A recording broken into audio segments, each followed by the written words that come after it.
नमस्कार मित्रों, मैं हूं राकेश अचल और आप देख रहे हैं चक्षुदर्शी, जो आपका अपना चैनल है, मेरा चैनल है, और जिस पर हम लोग हर रोज कुछ न कुछ नया विमर्श के लिए लेकर आते हैं। अगर आप पहली बार इस चैनल पर हैं तो आपसे अनुरोध है कि इसे सब्सक्राइब कर लीजिए, ताकि आपको समय पर नोटिफिकेशन मिलते रहें और हमारे परिवार का आप अभिन्न हिस्सा बने रहें। दोस्तों, मैं आज आपको एक ऐसे खेल के बारे में बताने जा रहा हूं जिसके बारे में लोगों को आमतौर पर भनक भी नहीं लगती। ये खेल है सब्सिडी का खेल। सब्सिडी यानी राज सहायता। इस खेल में इधर आप सब्सिडी लो, उधर थोड़ा सा नजराना दे दो, और ये सिलसिला अनंत काल से चल रहा है। लेकिन अब इस खेल ने, सब्सिडी के खेल ने गति पकड़ ली है। दोस्तों, हम जिस विषय की आज पड़ताल करने जा रहे हैं उसमें नियम बहुत ही सरल है। नजराना दो, सब्सिडी लो। एक तरफ इस खेल में खिलाड़ी दो हैं, एक तरफ हमारी सरकार है, भारत की सरकार है, और दूसरी तरफ हमारे देश के प्रमुख उद्योग घराने हैं, और उनमें एक घराना सबसे ऊपर है इस समय, जो है टाटा समूह। अडानी अंबानी को आप भूल जाइए, ये तीसरा नाम है टाटा समूह। जिस समूह की स्थापना आपको याद हो जमशेद जी टाटा ने की थी, जिनका बड़ा व्यापक व्यक्तित्व था, जिन्होंने भारत के नव निर्माण में अहम भूमिका निभाई थी, उन्हीं का टाटा समूह अब सब्सिडी लेने के लिए सरकार को नजराना देता है, शुक्राना देता है। पूरा मामला आपको बताता हूं। ये मामला दरअसल भारत में सेमीकंडक्टर यूनिट बनाने को लेकर है। सेमीकंडक्टर अभी हमको आयात करना पड़ता है, हमारे पास बनाने की क्षमता कम है। तो सेमीकंडक्टर के क्षेत्र में भारत को आत्मनिर्भर बनाने के लिए ये हुआ कि हमारे यहाँ यूनिट लगाई जाए। तो टाटा समूह ने 3 यूनिट लगाने के लिए भारत सरकार में आवेदन किया, और भारत सरकार चूंकि सेमीकंडक्टर के प्रोडक्शन को प्रोत्साहित करनी चाहती है, इसलिए उसने इस क्षेत्र के लिए खास तौर पर राज सहायता यानी सब्सिडी देने का इंतजाम कर रखा है। तो ये सब्सिडी मिलना चाहिए। अगर कुछ आत्मनिर्भरता किसी क्षेत्र में बढ़ती है तो मिलना चाहिए। तो टाटा समूह को इन 3 यूनिटों के लिए कम से कम 44,203 करोड़ 44,203 करोड़ की सब्सिडी मिलनी थी, मिली। लेकिन इसके एवज में भारतीय जनता पार्टी ने, आरएसएस ने टाटा समूह से नजराने के रूप में 752 करोड़ रुपए झटक लिए, अलग अलग संस्थाओं से।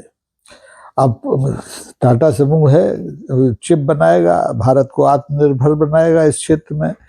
लेकिन अब टाटा समूह की विभिन्न कंपनियों को, विभिन्न ट्रस्टों को इसके लिए बाकायदा नजराना भी देना पड़ा। उसको आप चंदा भी कह सकते हैं, चुनावी चंदा भी कह सकते हैं। दरअसल ये आंकड़ा एक संयोग है या एक शुभचिंतन है, ये कहना बड़ा मुश्किल है, क्योंकि असली मुद्दा तो यही है कि अगर आप टाइमलाइन देखें इन दोनों की, तो एक तरफ सरकार खुले हाथ से उद्योगों को सब्सिडी बांट रही है, खुले हाथ से दरियादिली दिखा रही है, और दूसरी तरफ कारपोरेट हैं, टाटा समूह है, अब अडानी अंबानी तो है ही, ये सब दरियादिली के साथ राजनीतिक दलों को, और खास तौर पर सत्तारूढ़ राजनीतिक दल को, भारतीय जनता पार्टी को चंदा दे रहे हैं। थोड़ा बहुत नेमनुक कांग्रेस को मिल जाता है, तृणमूल कांग्रेस को मिल जाता है, समाजवादियों को भी मिल जाता है। तो असली जो खेल हो रहा है वो है सरकार और सरकारी पार्टी और कारपोरेट्स के बीच में। एक बड़ा लोकप्रिय समीकरण है कि कारपोरेट देता है चंदा और सरकार देती है सब्सिडी, और मरती कौन है? जनता। जनता पिसती है, जनता के टैक्स का पैसा है ये सब्सिडी। कोई पैसा खेत में तो पैदा होता नहीं, जनता टैक्स देती है, तब ये राज सहायता का इंतजाम सरकार करती है। अब ये महज इत्तेफाक है कि सबसे बड़ा लाभ उस कंपनी को मिलता है जो सबसे ज्यादा चंदा देती है। अगर आपको इसके आंकड़े देखना है तो आपको इलेक्टोरल बॉन्ड का मामला जब सुप्रीम कोर्ट गया था, और उस समय सुप्रीम कोर्ट के निर्देश पर चंदा खाऊ पार्टियों की जो फहरिस्त अपलोड की गई थी उसको आप देख सकते हैं, उसमें सारे डिटेल्स आपको मिल जाएंगे। अब सवाल तो है 752 करोड़ का। टाटा समूह और उसके ट्रस्टों ने भाजपा को ये पैसा दिया, ये एक हकीकत है। और टाटा समूह को इसके बदले में जो सेमीकंडक्टर की 3 यूनिट है लगाने के लिए 44,203 करोड़ की सब्सिडी मिली, ये भी एक हकीकत है। अब सवाल ये है कि ये जो सरकार का जो चिप प्रेम है, सेमीकंडक्टर बनाने का प्रेम है, ये कारपोरेट के प्रति प्रेम है, देश के प्रति प्रेम है, जनता के प्रति प्रेम है, कहना मुश्किल है। क्योंकि देखिए, एक तरफ सरकार क्या कर रही है, जितनी राज सहायता गरीबों को दी जाती है, अलग अलग क्षेत्रों में अभी भी दी जाती है, इसको फ्री वीज भी कहते हैं। रेल का किराया, उसमें राज सहायता, बिजली का जो बिल आता है उसमें राज सहायता, आपका ये रसोई गैस होती है उसमें राज सहायता, कई क्षेत्र हैं जिसमें राज सहायता दी जाती थी। लेकिन धीरे धीरे आम जनता को दी जाने वाली राज सहायता में कटौती कर दी गई। भारत ऐसा देश है जिसमें जो सीनियर सिटीजन्स होते हैं उनको रेलवे किराए में मिलने वाली जो छूट थी, इस आर्थिक तंगी के नाम पर वापस ले ली गई। कोरोना के टाइम में 5 साल हो गए और 5 साल के बाद ये वापस नहीं की गई। लेकिन कारपोरेट को दी जाने वाली जो राज सहायता है, जो सब्सिडी है, वो लगातार बढ़ रही है, इसमें कोई कोताही नहीं है। क्योंकि जो कारपोरेट्स होते हैं वो सरकार को चंदा दे देते हैं। अब जनता की जेब में तो खुद ही खाने के लिए नहीं है, तो घर में नहीं है दाने अम्बा क्या जाए भुनाने। जनता तो सरकार को चुनाव के लिए चंदा दे नहीं सकती, देगी भी तो क्या देगी, गुरु दक्षिणा में 1-2 रुपए, 10 रुपए, 50 रुपए, 100 रुपए। असली चंदा तो जो देगा वो कारपोरेट ही देगा, और कारपोरेट दे रहा है, अभी से नहीं दे रहा है, शुरू से दे रहा है। मुझे लगता है कांग्रेस के जमाने में भी देता ही होगा, लेकिन तब इलेक्टोरल बॉन्ड नहीं आया था, तब चंदा दिया जाता होगा तो सीधे दिया जाता होगा। और उस पीढ़ी में जो उद्योगपति थे वो एक तरह से फ्रीडम मूवमेंट का हिस्सा भी थे, वो फ्रीडम मूवमेंट को भी फाइनेंस करते आए, और बाद में जब भारत आज़ाद हो गया तो उसके बाद उन्होंने कांग्रेस की सरकारों को भी चंदा दिया होगा। लेकिन उसके बदले में इतनी मोटे पैमाने पर राज सहायता यानी सब्सिडी हासिल की होगी, इसका कोई आंकड़ा हमारे पास नहीं है। अब मुझे लगता है कि जो सब्सिडी का खेल है, ये सब्सिडी के बदले नजराना शुक्राना लेने का खेल है, ये हमारी अपनी व्यवस्थाओं की देन है। अगर देश की सुप्रीम कोर्ट में इलेक्टोरल बॉन्ड को असंवैधानिक बताए जाने के बाद चंदे में मिले पैसे को राजसात कर लिया गया होता, या इस तरह से कि एक हाथ दे दूसरे हाथ ले के जो चंदे के तरीके हैं इनको अपराध मान लिया गया होता, तो मुमकिन है कि ये सिलसिला कहीं थम जाता है। लेकिन हमारे जो देश की न्यायपालिका है, सबसे बड़ी न्यायपालिका है, उसके आधे अधूरे फैसले इस तरह की चोरी चकारी को, इस तरह की कुसंस्कृति को बढ़ावा देती है, लगातार बढ़ावा देती है।